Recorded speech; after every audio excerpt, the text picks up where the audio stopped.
Hello, welcome back to the Watford Way. Wow, wow, wow, wow. I mean, what? What? I don't know where to start with that game. I mean, it was just absolutely phenomenal. It was phenomenal from minute one to minute 95 or whatever it was. It was just absolutely, I mean, it's up there with one of the best home games I've ever seen. I mean, literally, it was absolutely unbelievable to be there in the stadium to witness us playing like that. I mean, basically every player put in a 10 out of 10 performance, maximum effort. That's what you get when every single player in your team is playing at the peak of their powers. Unbelievable. I'll tell you where I start actually, because it's quite a funny little story actually before we get into individual performances from Watford players. So I don't usually buy a Watford match day program. But I woke up yesterday quite confident going into the game. Obviously, I've watched Man United quite a lot this season because they are a big club, and they've been awful. They've been awful under Ole. Their form's awful. They'd only won, I think, one game go out of five going into the Watford game yesterday. And I don't often buy a Watford match day program. And I woke up and I thought, you know what, today I'm going to buy the program because if we win and I don't buy a program, I'm going to regret it. So I did go and buy a program for the game. And I'm very, very happy I did. And I'm very, very happy I was confident when I woke up because my word, I mean, as I've said already today, what a fantastic performance. My voice is going, so I won't make this reaction too long. But my word, I mean, I don't know where to start with the game really. Obviously, we've got to start with the two Ismaïla Sarr penalties. So Bruno Fernandes kicks an awful ball. He skies this ball basically, and it drops down in the penalty area. Josh King takes the ball down. McTominay comes into the back of him. Clear penalty. I think everyone in the stadium could see that was a clear penalty. And obviously we don't have Troy Deeney anymore. He would have been our penalty taker if something like that had happened. So Ismaïla Sarr steps up. He obviously took a few last season in the Championship. I don't think he missed one in the Championship. So I was relatively confident when I saw him grab the ball. But I wasn't fully convinced that he was going to score.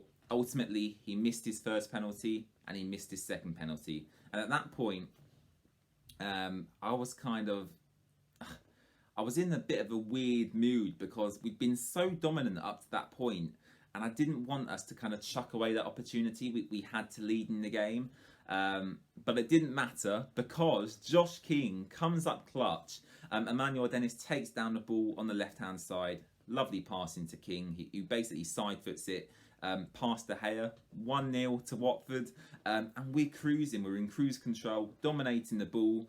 And we're playing our own game really, creating chances. We created loads of chances actually. Josh King had another free header not too soon after that.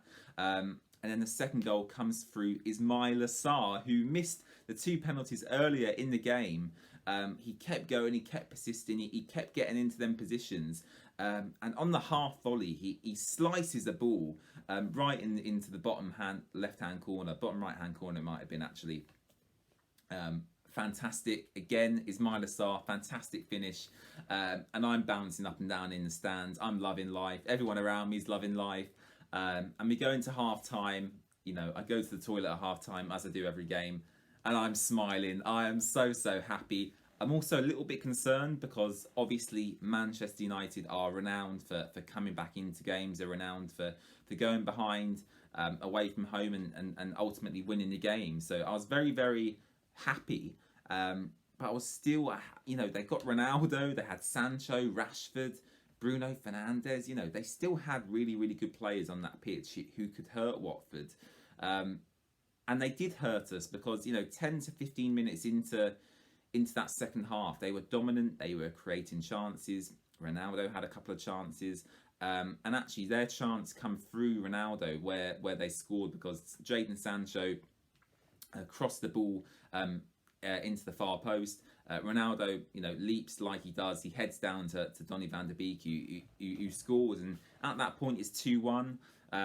you know, the game can go either way at that point, really. Both still had 11 players on the pitch at that point. We'll get into Harry Maguire in a second. But I expected Manchester United at that point. They were dominant, you know, start the second half. They were really dominant. And I expected them to get back into the game. You know, as you do, they are a top side, top players. But that didn't happen. Harry Maguire takes down Tom Cleverley, gets himself sent off. They've got 10 men. Watford suddenly are G'd back up again, and we go and score 2 more goals through João Pedro and Emmanuel Dennis, who once again gets booked for taking his shirt off. He needs to stop that. Emmanuel, if you're watching, please stop getting yellow cards for taking your shirt off. Kind regards to the Watford fan base. Look, in all seriousness, you know, fantastic performance. Delighted for João to get his goal as well after what had happened with his stepfather passing away. I think, you know, João would be so happy to have scored that, and I could see the emotion, you know, when he scored as well. I think he was crying. And you know, all the Watford players, you know, went over to him, gave him a big hug, and ultimately João Pedro and Emmanuel Dennis sealed the victory for Watford, in the famous victory at Vicarage Road. We've actually beat Manchester United now in back-to-back Premier League games at Vicarage Road, which is incredible to think about. And yeah, ultimately, you know, today I'm recording this reaction on the Sunday. They have sacked Ole Gunnar Solskjaer, so he's now no longer the Manchester United manager. It was coming. Did I think Watford would be the team to ultimately get him sacked? No, I did not. And look, I could sit here for another 10-20 minutes talking about Imran Louza, Kiko Feminier, Adam Messina, loads and loads of other players and their individual performances. Would, you know, match ratings, match reaction, you know, what would I give each individual player out of 10? I'll give everybody a 10 out of 10. Everyone in a Watford shirt who stepped onto that pitch yesterday contributed positively to the game. Tom Cleverley, João Pedro comes on, scores. Cucho Hernandez made an impact. William Troost-Ekong defended well after Nkulu come off. Everybody who stepped onto that pitch put in a top-notch performance. Now, all we have to do is go away to Leicester next Sunday and replicate that. So, yeah, I think I should end the match reaction there, because I could sit here, as I said, for ages and ages, and I won't have a voice left by the end of it, because I was screaming and shouting quite a lot yesterday. Thank you very much for watching. Really appreciate it. Let me know your man of the match in the comments down below as well. I'll probably go with Imran Louza. I thought he was absolutely brilliant. I think in the first half he made the most tackles, most interceptions, most chances created out of any player on the pitch in the first half yesterday.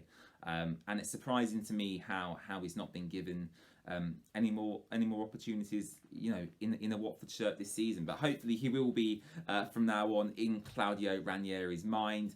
And yeah, we'll end off the match reaction there. Thank you very much for watching. Really do appreciate it. Please subscribe to the channel. And we'll be back for our Leicester City preview at some point next week. We'll do a live stream for that. So see you soon and enjoy the rest of your day. Bye-bye.